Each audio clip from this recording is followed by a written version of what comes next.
From the frozen north to the sun-drenched south, the noble families of Westeros have shaped the destiny of the realm through their honor, ambition, and power. We will talk about great houses that govern each of the 7 kingdoms of Westeros, and also briefly discuss some other notable ones. The mighty House of Dragons will be at the end of this video. Let's start with the biggest region, the North. House Stark, one of the oldest noble houses in Westeros, rules the North from the ancient fortress of Winterfell. They trace their lineage back over 8,000 years to Bran the Builder, a legend from the Age of Heroes who built both Winterfell and the Ice Wall. Their house motto, "Winter is Coming," reflects the unforgiving nature of their homeland, and also serves as a warning to enemies. They worship the old gods of the forest, a tradition dating back to their ancestors, the First Men. The Starks have a long-standing reputation for honor, loyalty, and duty. They often prioritize these values above all else, even their own lives. Their sigil is a gray direwolf on a white field, symbolizing their strength, loyalty, and connection to the wilderness of the North. The Stark family members typically have long faces, brown hair, and gray eyes. Some have the ability to enter the minds of their dire wolf pets as wargs, giving them the ability to experience the senses of their dire wolves and to see through their eyes. They traditionally bury deceased members of their family in the crypts below Winterfell. Some other notable houses in the North are House Bolton, known for their flayed man sigil and ruthless methods, rule from the Dreadfort and have a history of rivalry with the Starks. House Manderly, wealthy and influential, rules from White Harbor, the North's main port, and are loyal supporters of House Stark. House Umber, known for their fierce warriors and loyalty, rule from Last Hearth, the northernmost stronghold in the North. House Karstark, a cadet branch of House Stark, rules from Carhold and is known for their martial prowess. House Mormont, known for their hardy and fierce warriors, especially the women, rule from Bear Island. Next, we move to the Riverlands, the central region of Westeros, renowned for its fertile lands and numerous rivers, particularly the mighty Trident. Serving as a crucial crossroads for the 7 kingdoms, the Riverlands are ruled by House Tully. Their sigil is a silver trout leaping on a striped field of blue and mud red, and their house words are family, duty, honor. The Tullys are known for their strong sense of familial loyalty and responsibility. They often play pivotal roles in Westeros politics through strategic marriages and alliances. Lady Catelyn Stark of House Tully is a great example. The Tullys have a long history of defending their lands and people from external threats. They follow the faith of the Seven and worship in a sept within their seat of Riverrun. The God's Wood of Riverrun is used for relaxation rather than religious purposes.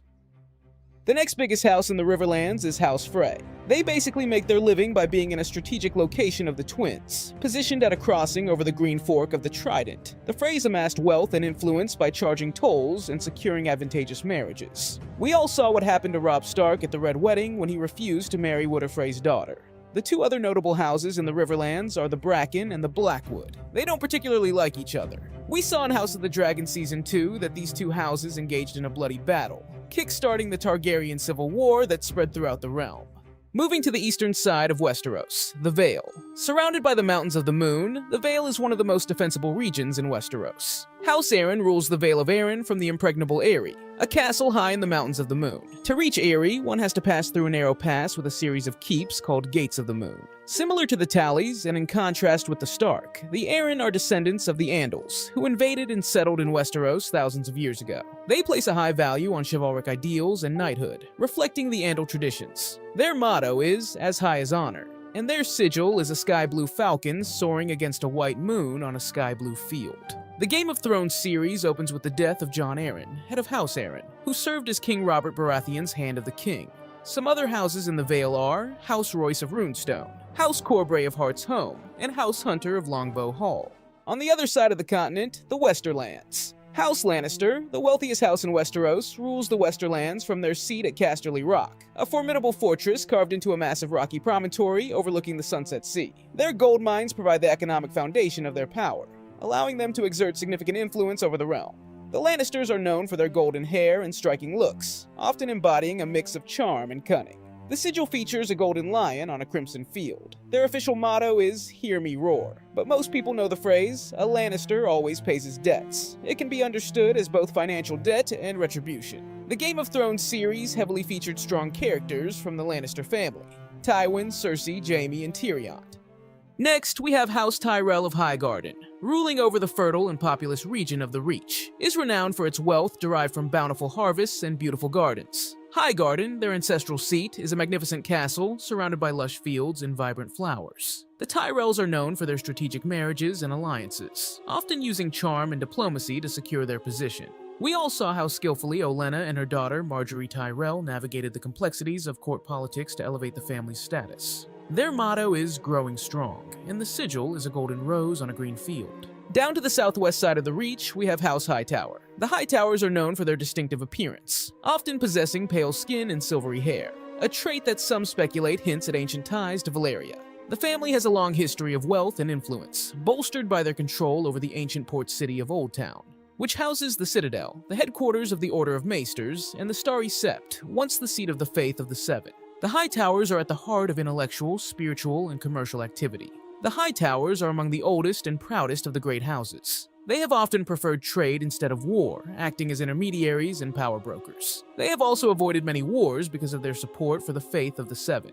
The sigil of House Hightower is a white stone watchtower, with a fire on the top representing the real structure, a massive lighthouse that serves as a guiding beacon for ships navigating the Whispering Sound. Another notable house in the Reach is House Tarly of Horn Hill, known for their martial prowess and honor. We all love Samwell Tarly from the Game of Thrones series, who doesn't look like a typical Tarly, but he's strong from the inside. Off the western coast of Westeros, we have House Greyjoy rules over the Iron Islands. Their seat, Pike, is a rugged castle perched on a series of rocky cliffs overlooking the sea. The Greyjoys are known for their fierce independence, seafaring skills, and raiding culture, often engaging in piracy and reaving. Their sigil features a golden kraken on a black field, symbolizing their dominion over the seas and their fearsome nature. The house motto, "We do not sow," reflects their disdain for agriculture and their reliance on taking what they need through force. The Greyjoys have a long history of rebellion and conflict with the mainland, striving to maintain their autonomy and way of life. Members of the family tend to be attractive and tall. They often have black hair and dark black eyes. They have their own religion,